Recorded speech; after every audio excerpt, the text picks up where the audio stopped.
So selain loceng bersejarah ni, ada juga square kat belakang ni. Ni bangunan merah ni saya tak sure apa.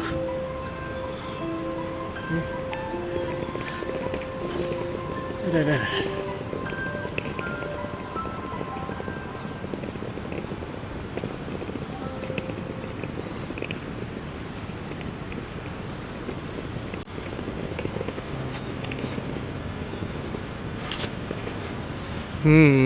Semua bahasa Cina. Apa tu? Good old days.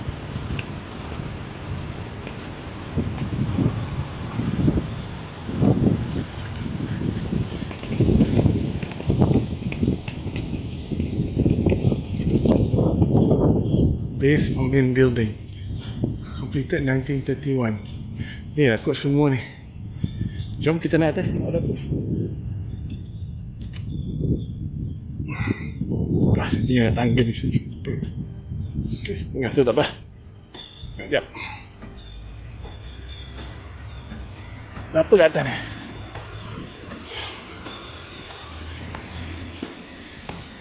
Dataran je. Mungkin kalau ada event lah kot. Okay, one whole view. Jalan lagi. Ada ni Mausoleum Foundation. So tapi dah terbakar tahun 1975. So yang tinggal ni je lah. Okay, peninggalan sejarah.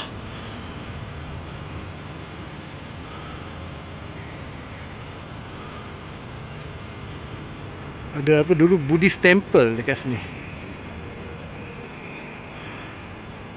Okay.